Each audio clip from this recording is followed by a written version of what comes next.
George Orwell. George Orwell was born in Bengal, India, but then he went to England with his mother and sister, where he went also to Eton School. He served in Britain's Imperial Police Force in India. Since he was hostile to imperialism and also wanted to become a writer, he returned to Europe, and at first he had to work a lot of different jobs, while his literary production continued to be rejected by publishers. In 1936, he went to Spain and he fought on the side of the Republicans against the fascists in the Spanish Civil War. When he went back to England, he started publishing both fiction and journalism. He died in 1950 in London.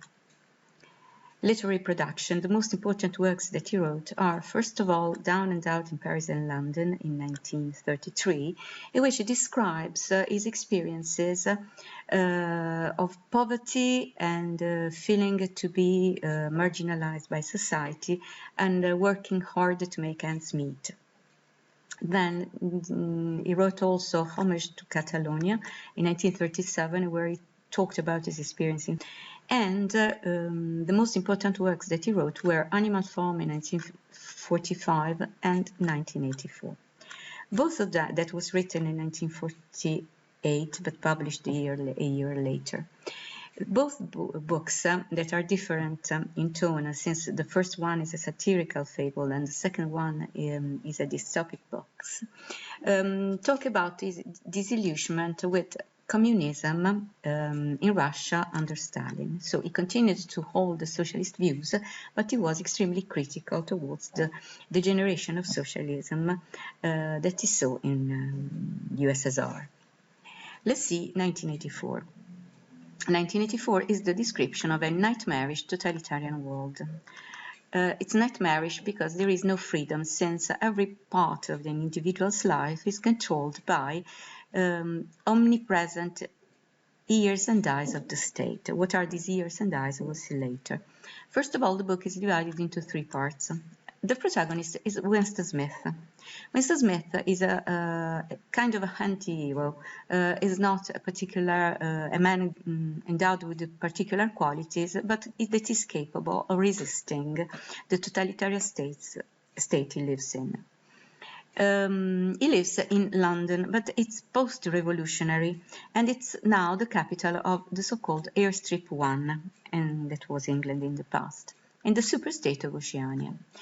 Oceania is a totalitarian state that is governed by the party. The party is an organization. Oceania is not the only state that exists in the world, because there are two other superstates, and they are Eurasia and Eastasia. The relationship with the three is that there is continuous war, and they change alliances continuously. So the enemies also change. The novel continues, and little by little we realize that this war we have been talking about is basically an illusion. Why? Because it's necessary for the three superstates to keep people subjugated, in state of subjection. The kind of society of Oceania is hierarchical and oligarchic. Winston is a member of the outer party. The society is divided in a hierarchical form. At the top of the pyramid there is the inner party, then the outer party, and the base of the pyramid, so the majority of people, belong to the so-called proles.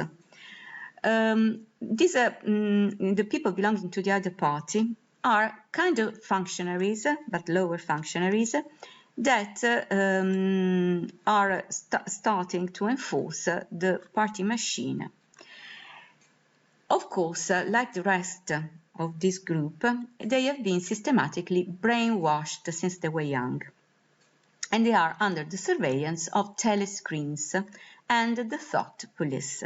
So these are two of the devices used in order to control people. Telescreens are everywhere, in every house, and they are two-way telescreens, in the sense that not only they reproduce documentaries that underline the deeds of the party, but on the other hand, they can also control people inside their homes and see everything that happens there. So, the inner party members, the limited number of people belonging to this oligarchic system, enjoy the fruits of power and productions.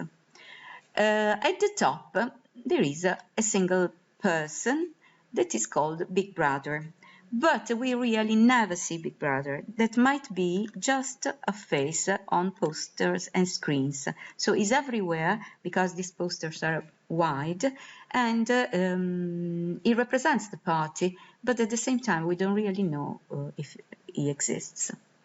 Winston's job is to rewrite history, where he works at the Ministry of Truth, and paradoxically the Ministry of Truth is rewriting history in such a way as to manipulate the past. So he corrects whatever is necessary to make the party appear infallible and consistent, which means that if he changes alliances, all the previous story of the wars with the country that was before an enemy is rewritten. Winston partly enjoys being part of this outer group of people, the outer party. On the other hand, there is something he's not satisfied with. In this sense, he's an anti-hero. Why? Because on the one hand, he's powerless. He tries anyway to rebel against the rules of the society, even if he doesn't have the power that should be necessary in order to do this. At first, he believes that the hope lies in the proles, that is the abbreviation of proletarians, that are the majority of people that work, but they are also uneducated, illiterate, because it's important to keep them in the state. The control of the state over people is not on the proles, because the proles aren't a real threat to the organization, because they are unable to be critical towards the system. It's the members of the outer party that are controlled. In this sense, the proles lack the consciousness that would enable them to rebel and subvert the status quo. What are the unorthodox ideas that are punishable by death? First of all, love, because sex is encouraged, but love is forbidden, because love requires individuals in connection and with the bond. Sex is just a way to give vent to repressed energy. So, one of his forms of rebellion is falling in love with a woman dissenter whose name is Julia. Since in order to be together they rent a room that apparently isn't endowed with telescreens, they start also reading a book that is given them by a man named O'Brien, that belongs to a group of rebels, and they are the so-called Brotherhood, founded by Goldstein. However, little by little, at the end, or almost at the end of the book, they realize that this was a form of betrayal. First of all, because the telescreens were there, but they were just hidden. And at the same time that O'Brien is just a party official, so he has deceived them. That's why, and that's the ending of the book, Winston is taken to a place called the Ministry of Love, paradoxically too, where he is tortured by O'Brien himself. And there is the famous room 101, that is the room that everybody is afraid of, is terrified with.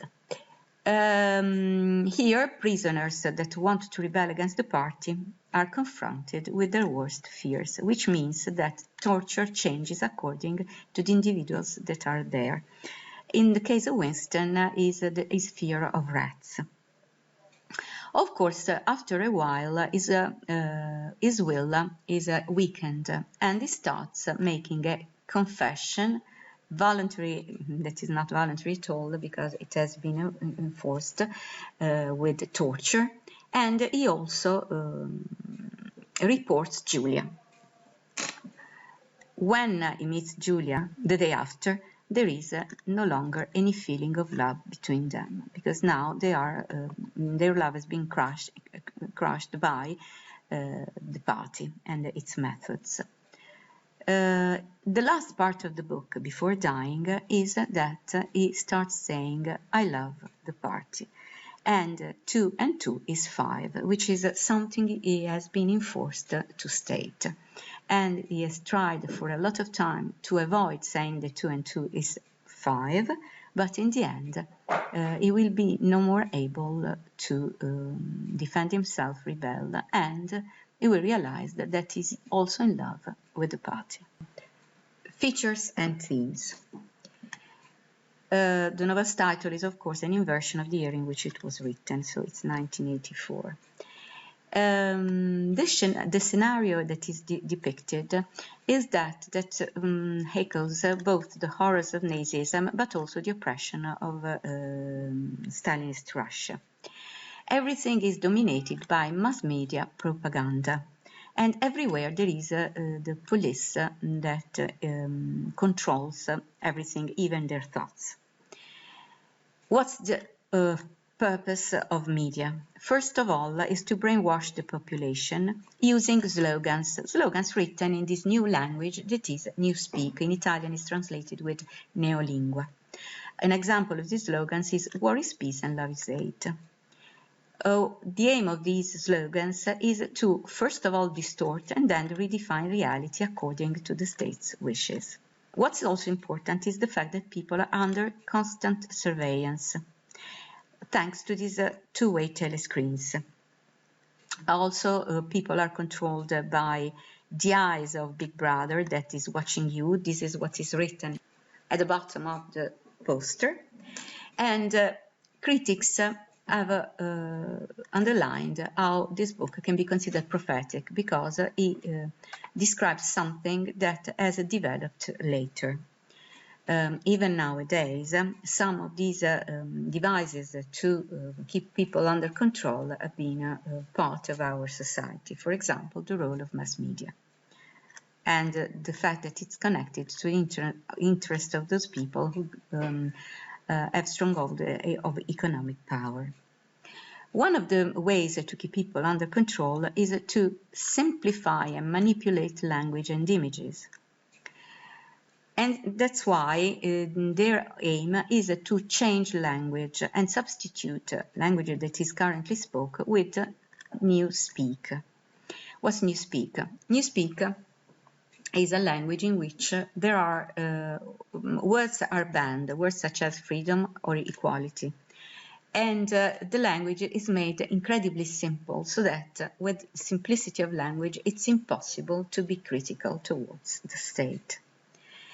Another interesting element is that reality is distorted thanks to doublethink, that is, having two contradictory options at the same time. As we said before, love, war is peace, and love is hate. Winston Smith himself knows that what he gets is false. But on the one hand, he disagrees with these pieces of news. On the other, he accepts them as true because he's under surveillance from the thought police. And if we consider advertisers a kind of thought police too, we can understand that we are convinced that we live in the best possible world, that consumerism is our aim, that we shouldn't criticize, rebel to the world we live in.